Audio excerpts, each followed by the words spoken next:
ರಾಜತಾಂತ್ರಿಕ ಪರಿಹಾರಕ್ಕಾಗಿ ಇರಾನ್ ಮನವಿಗೆ ಮೇರೆಗೆ ಸೇನಾ ಕಾರ್ಯಾಚರಣೆಯನ್ನು ತಡೆಹಿಡಿಯಲಾಗಿದೆ ಎಂದು ಅಮೆರಿಕ ಅಧ್ಯಕ್ಷ ಡೊನಾಲ್ಡ್ ಟ್ರಂಪ್ ಮಂಗಳವಾರ ಘೋಷಿಸಿದರು.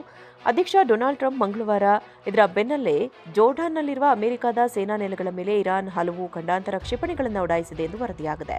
ಜೋರ್ಡಾನ್ ವಿರುದ್ಧ ಇರಾನ್ ನಡೆಸಿದ ದಾಳಿಯನ್ನು ಕುವೈತ್, ಕುತಾರ್ ಸೇರಿದಂತೆ ಹಲವು ಗಲ್ಫ್ ದೇಶಗಳು ತೀವ್ರವಾಗಿ ಖಂಡಿಸಿವೆ. ದಾಳಿಯು ಜೋರ್ಡಾನ್ನ ಸಾರ್ವಭೌಮತ್ವ ಮತ್ತು ಪ್ರಾದೇಶಿಕ ಸಮಗ್ರತೆಯ ಸ್ಪಷ್ಟ ಉಲ್ಲಂಘನೆಯಾಗಿದೆ ಎಂದು ಕುವೈತ್ ವಿದೇಶಾಂಗ ಸಚಿವಾಲಯವು ಆಕ್ರೋಶ ವ್ಯಕ್ತಪಡಿಸಿದೆ. ಕತಾರ್ ಕೂಡ ಜೋರ್ಡಾನ್ ಜೊತೆಗಿನ ಒಗ್ಗಟ್ಟನ್ನು ಪುನರುಚ್ಚರಿಸಿದೆ. ದೇಶವನ್ನು ರಕ್ಷಿಸಲು ಜೋರ್ಡಾನ್ ನಾಯಕತ್ವ ಕೈಗೊಳ್ಳುವ ಎಲ್ಲಾ ಭದ್ರತಾ ಕ್ರಮಗಳಿಗೆ ಸಂಪೂರ್ಣ ಬೆಂಬಲ ನೀಡುವುದಾಗಿ ಪ್ರಕಟಿಸಿದೆ. ಅಮೆರಿಕ ಅಧ್ಯಕ್ಷ ಡೊನಾಲ್ಡ್ ಟ್ರಂಪ್ ಅವರು ಇಸ್ರೇಲ್ ಪ್ರಧಾನಿ ಬೆಂಜಮಿನ್ ನೆತನ್ಯಾಹು ಅವರೊಂದಿಗೆ ಇರಾನ್ ವಿಷಯದ ಕುರಿತು ಉನ್ನತ ಮಟ್ಟದ ಮಾತುಕತೆ ನಡೆಸಿದ ಕೆಲವೇ ಗಂಟೆಗಳ ನಂತರ ಈ ದಾಳಿಗಳು ನಡೆದಿವೆ.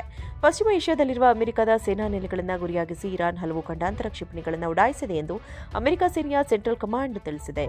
ಇರಾನ್ನ ರೆವಲ್ಯೂಷನರಿ ಗಾರ್ಡ್ಸ್ ಹಾರಿಸಿದ ಎಲ್ಲಾ ಕ್ಷಿಪಣಿಗಳನ್ನು ಅಮೆರಿಕದ ವಾಯುರಕ್ಷಣಾ ವ್ಯವಸ್ಥೆ ಯಶಸ್ವಿಯಾಗಿ ತಡೆದಿದೆ ಎಂದು ಸೆಂಟ್ರಲ್ ಕಮಾಂಡ್ ಸ್ಪಷ್ಟಪಡಿಸಿದೆ.